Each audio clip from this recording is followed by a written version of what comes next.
is up, everybody? Welcome back to another episode of the MLB Swing for the Fences show here on the Run Pure Sports YouTube channel.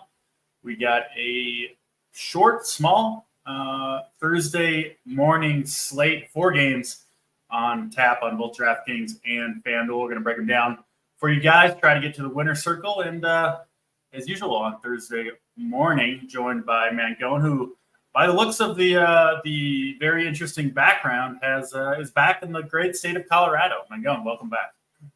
Yeah, excited to be back. Ready to roll. It's got football season right around the corner, which is so much fun, and we got baseball to talk about today. Only 4 games, but hey, there's still money to be won, and I'm sure today after your Jaron Duran tweets and everything, I'm sure you're not going to be reading those all day. You're going to be in the best ball streets, right? I'm sure a bunch of us will be in the best ball streets today, having a good time.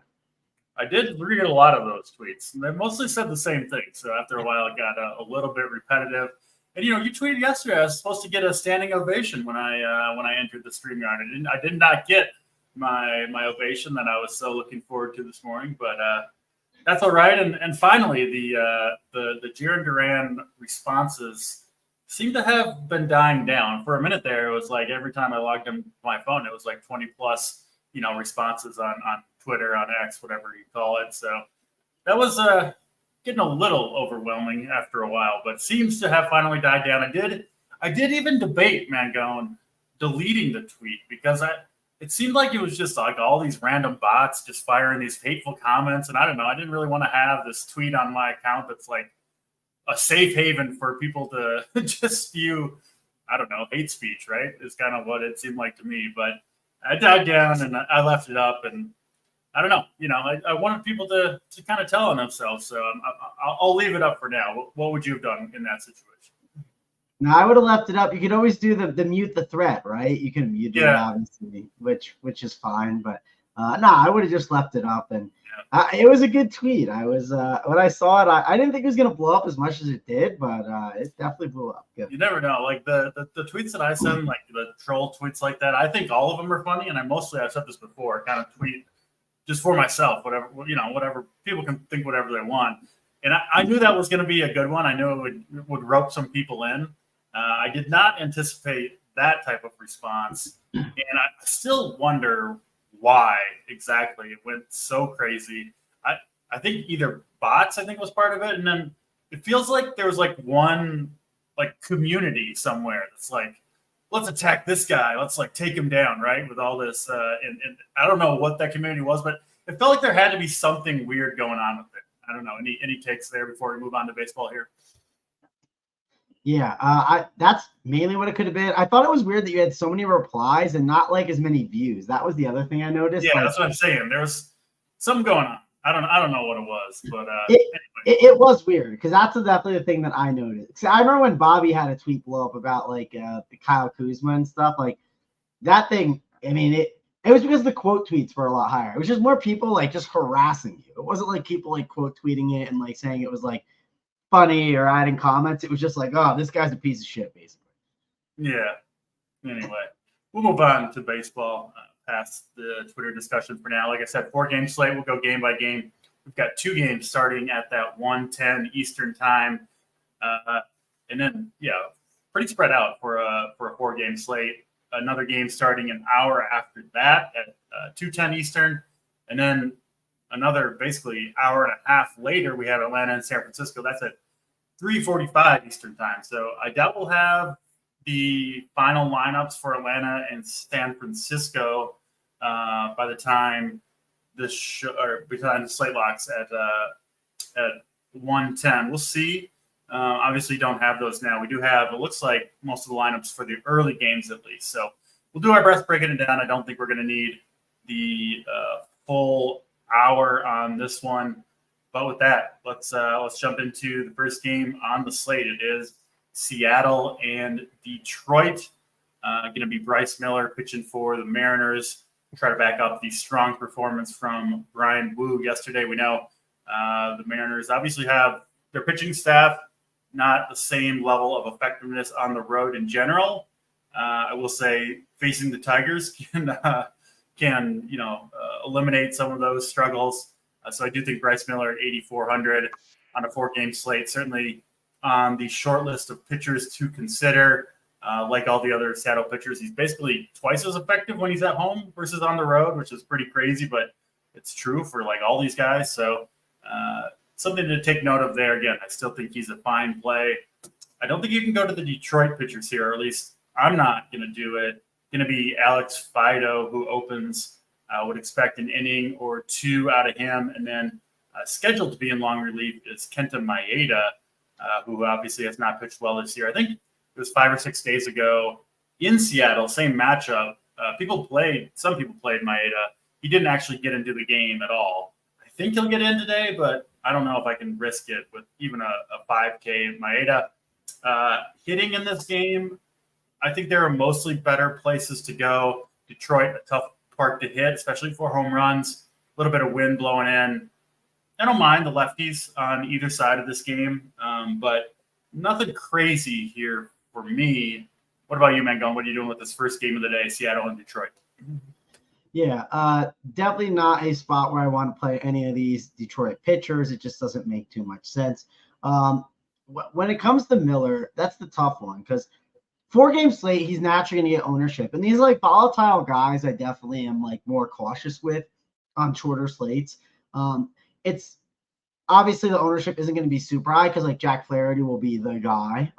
But I think Miller's fine. I don't love him. I think there's other options that I'd rather get to and take chances on him. Now, if this was in Seattle, like you said, I'd have a lot more interest for sure in him just because of how good that ballpark has been.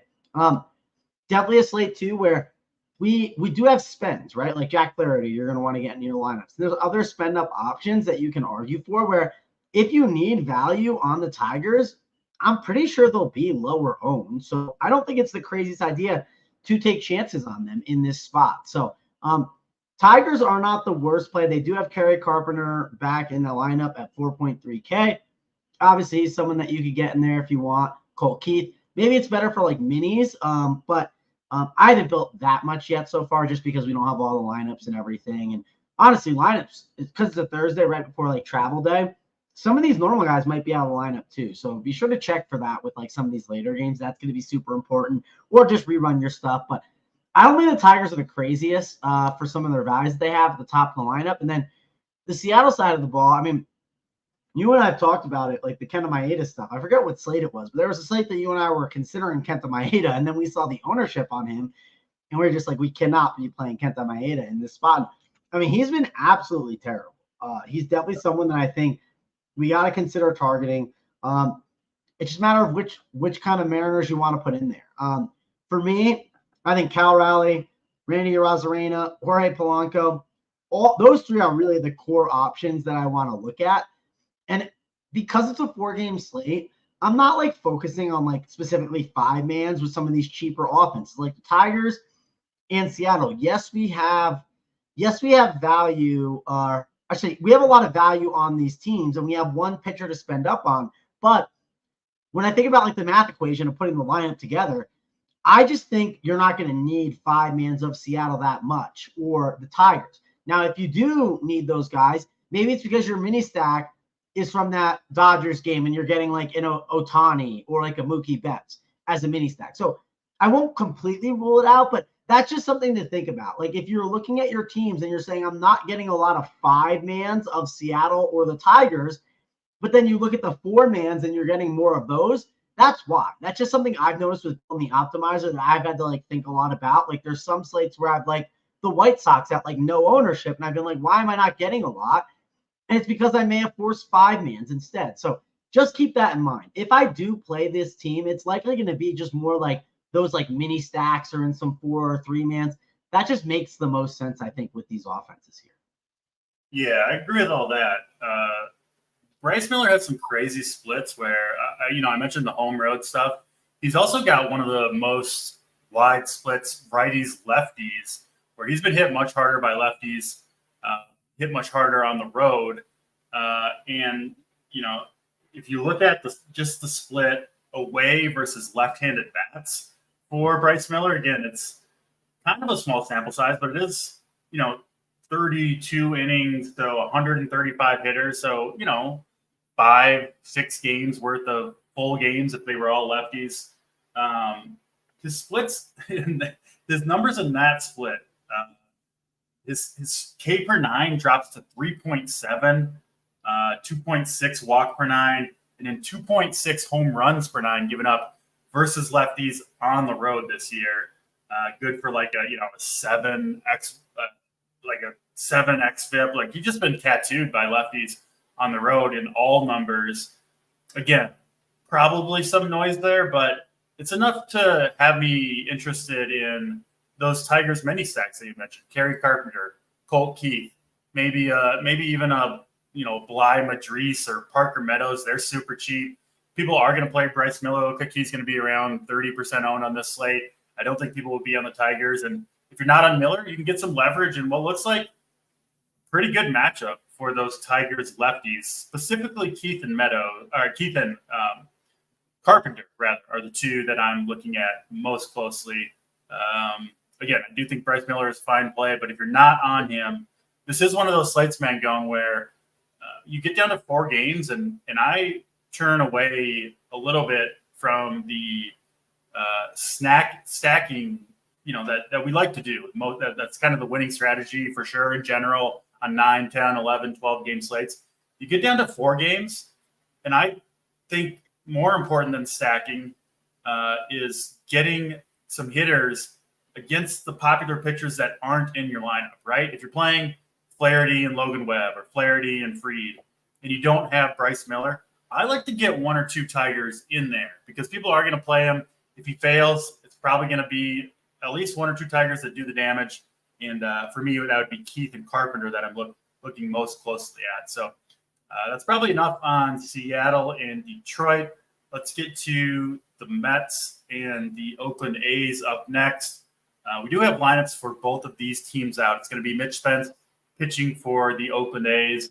He's been pretty solid this year. Of course, he's been a little bit worse on the road, as is typical of most West Coast pitchers. Gets a Mets team that, of course, can do quite a bit of damage. Not really much interest in Mitch Spence here for me. Quintana pitching for the New York Mets. I think it's going to be popular. Sabres got him as 3rd highest owned pitcher, right around 30%. That makes sense to me, given the matchup against the A's. Quintana's been, I think kind of surprisingly effective, maybe a little bit under the radar. Not a huge strikeout guy, but has pitched generally pretty well. Importantly, the A's will be without Brent Rooker, their best overall hitter, once again on paternity leave. So it is a good matchup here for Quintana. I do like Daz Cameron quite a bit leading off for the A's. He's smashed lefties. Very small sample size, just 44 plate appearances this year, but has hit them very, very hard. I like him at 3K. And I do like this Mets squad a little bit too against Spence. What are you doing, man, going with A's and Mets here? Yeah, and actually, before we go to A's and Mets, I do want to mention, I just pulled up like the most recent main slate that was like close to a 4-gamer, and it's a 5-gamer from August 1st. And I just want to look at like the top lineups. And the first one was a 5-2. The next one was a 4-3. Third place, and this is like the big $15. That one was it's a crazy team. It was like, I think it was the most was a 2-man of it. And then the next was like a 5-man A's.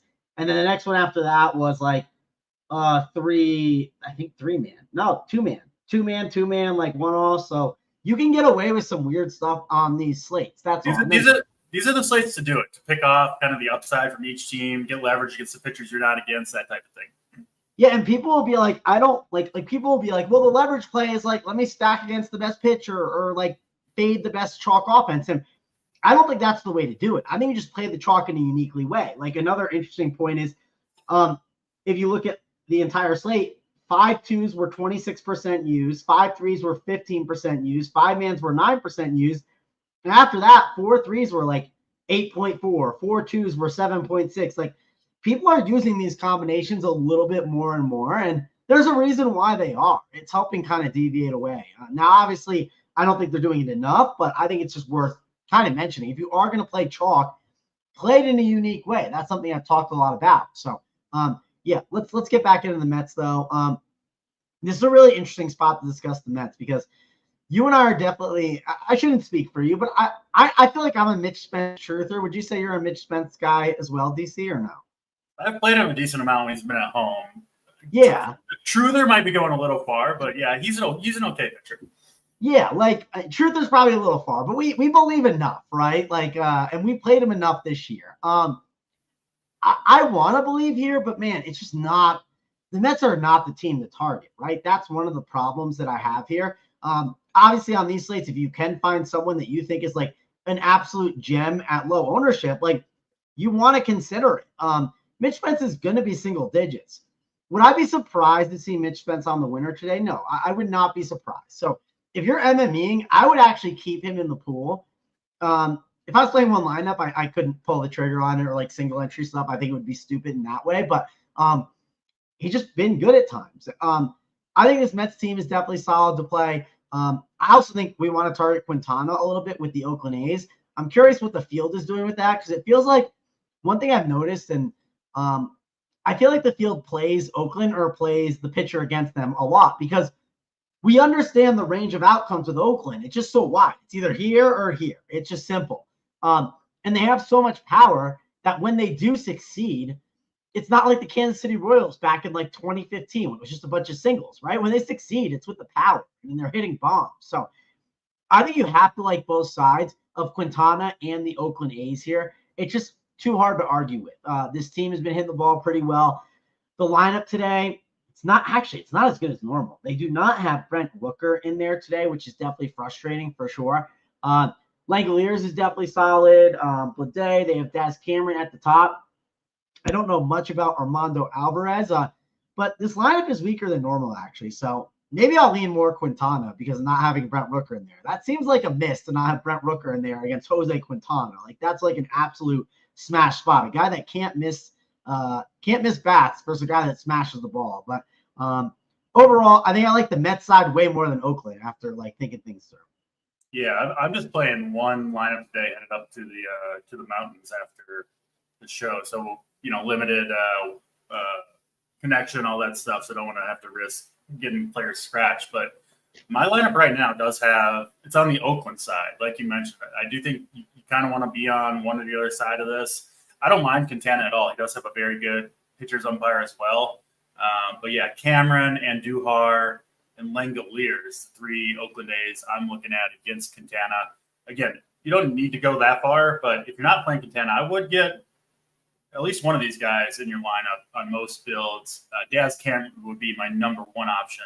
But Langoliers is nice too because he does fill out that catcher spot. Obviously, more outfielders to play than catchers in general. So that's how I'm playing it on my lineup today. But again, I do think Quintana a reasonable play. And if I was playing 5 lineups, I probably would have at least one share of Quintana in my builds. Mets side, I'm pretty much fading the Mets. I think they're reasonable. Do you have a favorite bats there that you're looking at? Yeah, so the Mets don't have Nemo in there today, which I thought was interesting. I don't know if he got hurt or something, but their lineup's different than normal with having Vientos at the top. Probably, I mean, Lindor's the best Met, right? But you are going to have to spend on him. But I think Lindor is the Met that you really want. Yeah. So that will probably be the guy. I'm just trying to think through the outfielders. Like Winker, obviously you're not worried about Nemo going in there. They already have Bader. I guess you could see a Tyrone Taylor pop in there for someone like Winker, maybe. Yeah. So that's like something I think a little bit about with this Mets outfield whenever I roster this team is I don't want to have too many of those guys that I think you get pinch hit for. Like another thing to mention, like I know Nemo is not playing today. And again, I don't think he got hurt. But like if they're on like a big spot, wouldn't you pinch hit Harrison Bader later in the game? Like I just think there's more risk to Winker and Bader today than maybe other people do. Now, of course, if it's like the game's out of reach, yeah, he's not going to get in there. And it's a small thing, but I think it does matter. Yeah, I think Winker is the most likely to get pinch hit for, followed by Bader. But definitely Winker number one in terms of the pinch hit risk for, as you mentioned, most likely Tyrone Taylor. Let's get to the next game on the slate. It is the Dodgers and the Milwaukee Brewers. We've got Myers going for Milwaukee. And then on the Dodgers side, going to be Jack Flaherty, who looks like he's going to be the most popular pitcher on the slate, rightfully so. He will be in my personal core. He's pitched awesome for the Dodgers, strikeouts every turn, and gets a matchup with a Christian Yelich-less Milwaukee side. So in on Flaherty, rather, out on Myers. And I do like these Dodgers bats some. Kind of hard to fit the guys that you want, though. They're pretty expensive, obviously. What are you doing, man, going with Dodgers and Brewers here?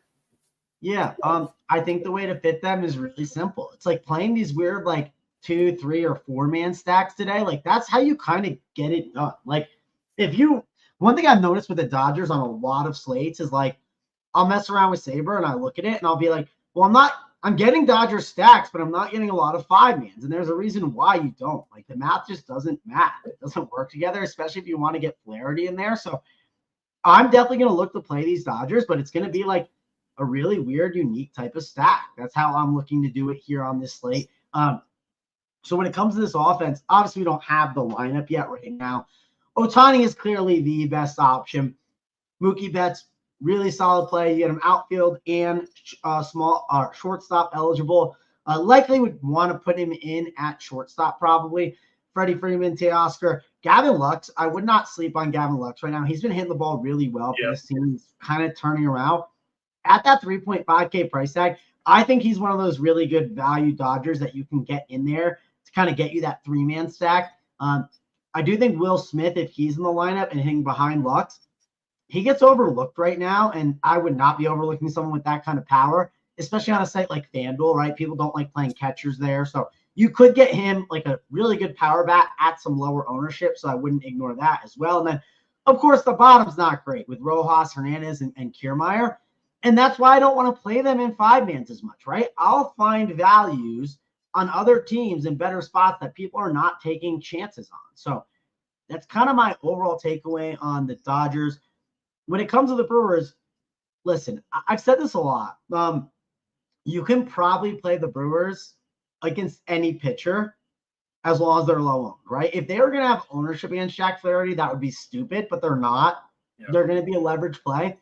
If you want to do, the K phallic and go all sack against Flaherty, I'll just say this. I think it's stupid in a lot of spots, but if there's a team that could do it, this is the team, right? Like if you had to pick a handful of teams in the league that you would take against the best pitcher, right, on the slate at huge leverage, this would be the spot.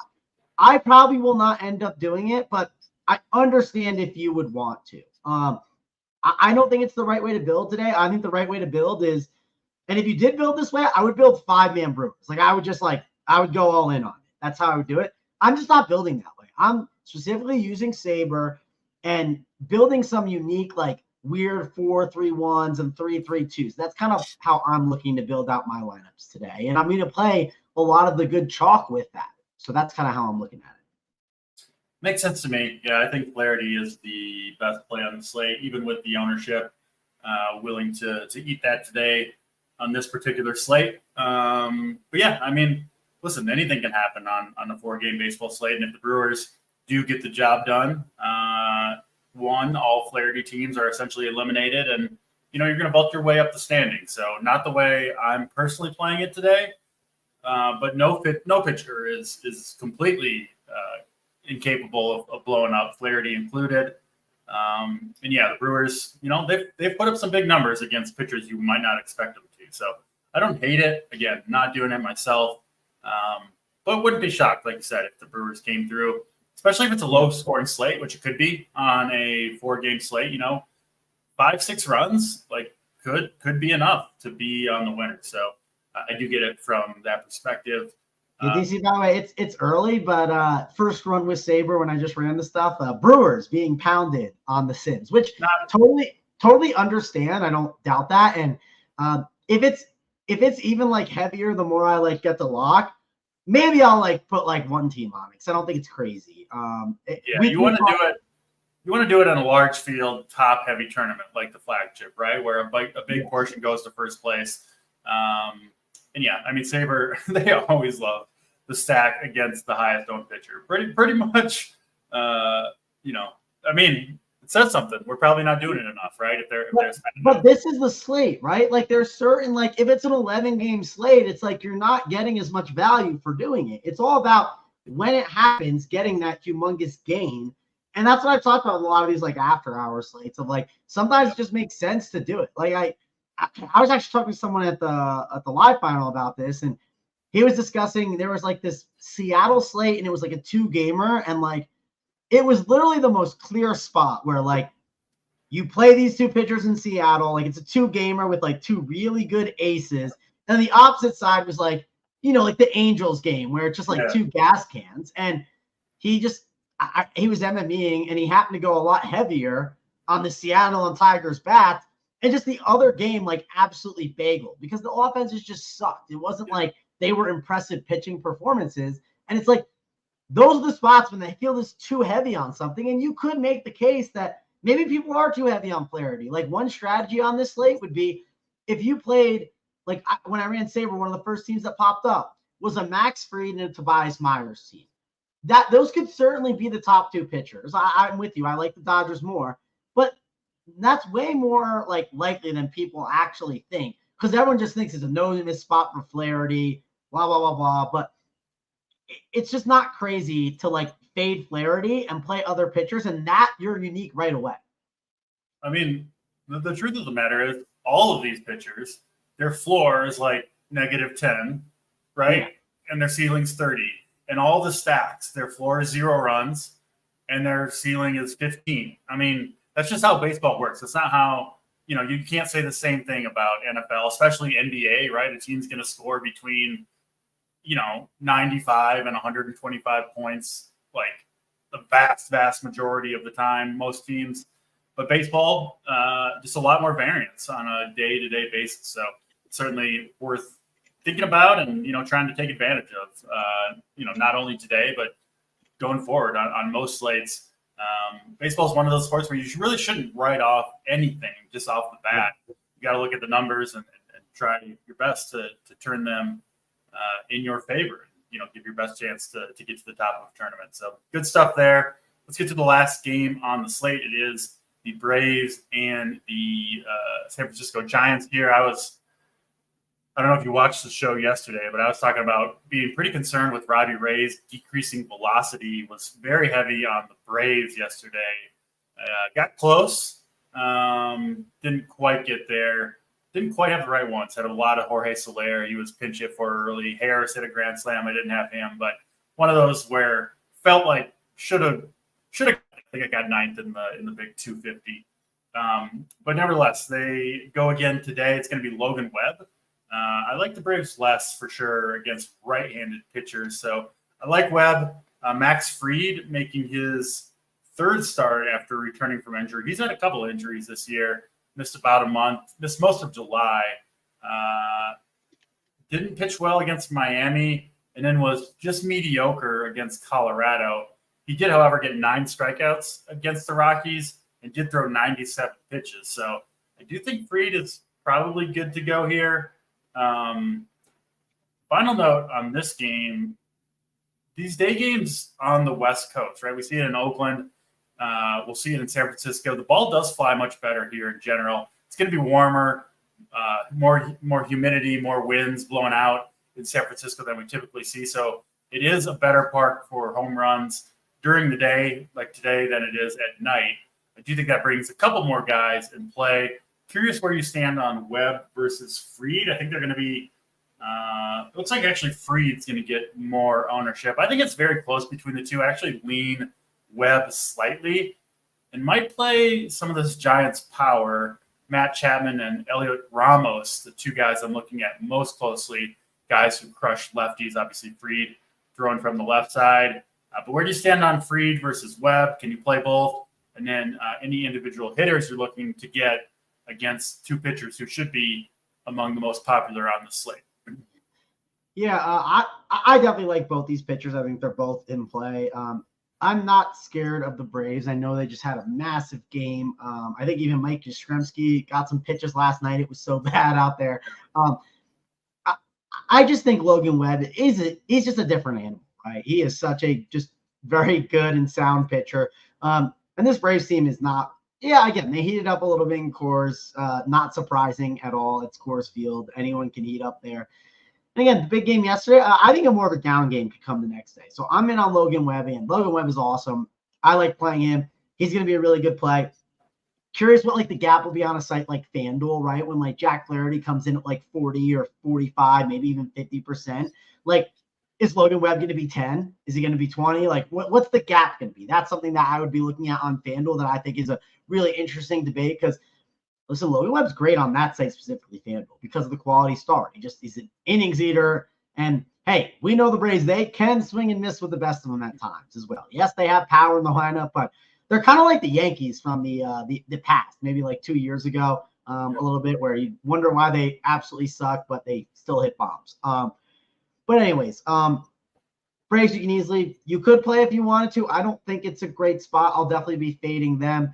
And then the Giants, I don't know exactly what to do with the Giants here in this spot. I want to see what the lineup is. One of the things I think you could get yourself in trouble with today is, they can put out a weird lineup and it messes you up with it being late. So I'm going to be a little cautious with that. Obviously, you're fine with Ramos and Matt Chapman and Fitzgerald. You could definitely play Fitzgerald. No worries about that. I think it's a spot where you can play both sides. You can play a Max Fried. I don't totally hate him in this spot, but be careful of some of those righties. I don't think it's the greatest Max Fried spot. I think I'd rather take chances on, a couple earlier pitchers than him. And I think my favorite combo is going to be Logan Webb and Jack Flaherty. I think there is enough value on this slate to make it work. And that'll probably be my favorite pitching combo here on this slate. That's what I'm rocking. Logan Webb, Jack Flaherty. I actually think I've got my lineup finalized at this point, assuming no surprises. But yeah, if you're not on Max Fried, he is going to be around 40% owned, I think. I would definitely get one of these Giants right-handed power hitters, at least one, into my lineup. There's a lot to choose from, right? We don't have the lineup yet, but assuming it comes out as expected, Fitzgerald, Ramos, Chapman, Gerard Encarnacion is cheap at 3,300 if he's in there. You could play Sasali if he's in there, catcher at 2,100. But I would definitely try to get at least one leverage play against Fried, who is going to be, I think, the second most popular pitcher on the slate behind Jack Flaherty. With that man going, Braves against, you could play it this way. I prefer the Giants against Fried than the Braves against Webb. I agree. Yeah, just a little bit of a bad feeling about Max Fried today. So getting a Giant or two into my lineup for sure. I'm nervous about Fried going forward. He just hasn't looked really that great. I know he just missed a lot of time with various injuries over the last couple of years. And day game in San Francisco. I do like the Giants side, especially after the lopsided game yesterday. It seems like this one could turn back the other way to me. More of a gut call there than anything, honestly. Let's get to the pitching stacks, all that stuff, home run calls. We'll start with stacks as we always do, Mangone. Your favorite stack and your favorite contrarian stack, I suppose, on a 4-game slate. Maybe just give your favorite two because it's tough on a 4-game slate to differentiate the two. Yeah, favorite is definitely Dodgers for sure. They'll probably be my number one. I'll go with Seattle as the contrarian one. Again, I don't know how contrarian, who knows how the ownership's going to shake out with this, but again, when I play my teams, I'm really looking at getting super unique with my type of constructions today. So we'll go with Seattle. I'm sure I'll be trying to find some value with that team for sure. Yeah, my lineup is just pretty contrarian overall. So the two teams that I'm combining are the A's against Quintana. Again, I like that kind of top half of the lineup. I think they could do some damage. And I'm actually in the same game. I like different game. But I like the Tigers lefties. I mentioned them, Carpenter, Colt Keith. I'm sure people, if they're paying attention, can start to construct the lineup I'm throwing out there. But I do like those Tigers mini stacks against Bryce Miller, specifically the guys who swing from the left side. Pitching, Mangone, who's going to be your most important pitcher today? Yeah, I think Flaherty and Webb are the top two pitchers. I think Flaherty is my most important, but I'll just add this in. If I had to pick like my number 3 pitcher on the slate. Because I think this is where I think this is like a big spot where you have to pick, like if you're MMing, who's the guy you take a bigger stand on besides those two. It might be Quintana, just because I don't love that lineup, that A's lineup as much. I agree with you. Like, I like the top guys that you mentioned, but I just think Quintana's got to get through those guys. So, and I don't feel comfortable about it for what it's worth. I mean, it's when you pick your SP3 of the, besides Webb and Flaherty, that's where it really gets shaky for sure. Because I think there's issues with all the pitchers up there. Yeah, makes sense.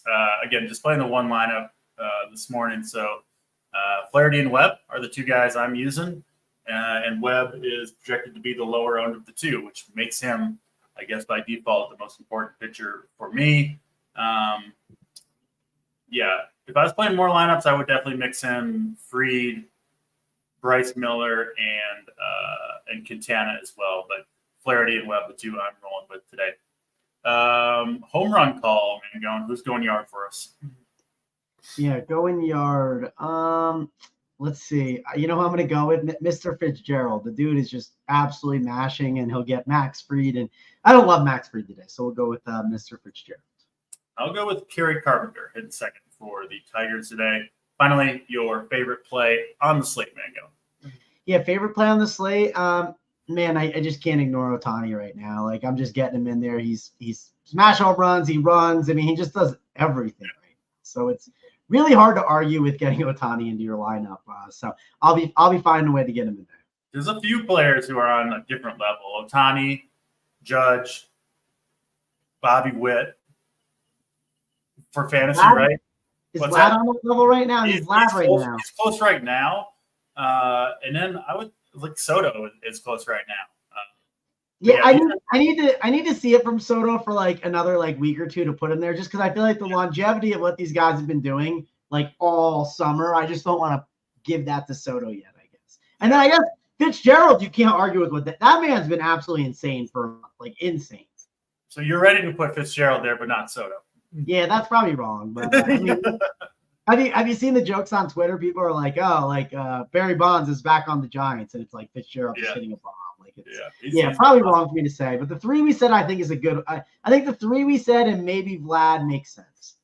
Yeah, those guys. I've been saying it all year, but priorities get into my lineup. Even sometimes sacrificing pitching to do so. To me, there's a bigger difference between those hitters and kind of the rest of the pack than there is between the good pitchers and the rest of the pack, at least on most slates. Finally, your favorite overall play on this slate, Mango. Favorite overall. Oh, I said Ohtani. That was the guy. He was the favorite overall one. Oh, okay, yeah, my bad there. I will go with Dan Cameron leading off for the Oakland A's. It's crushed lefties. It's cheap, and you get leverage against Quintana, of course, as well. That'll do it for this show.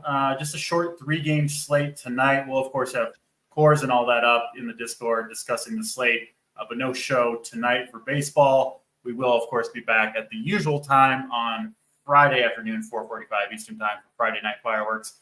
Should have a good 3-man booth for that one. Appreciate everybody watching. Good luck to you in all of your lineups. Hit the like button if you haven't, please, on the way out. And until tomorrow afternoon, that'll do it. For Mangone, I'm DC. We're out of here.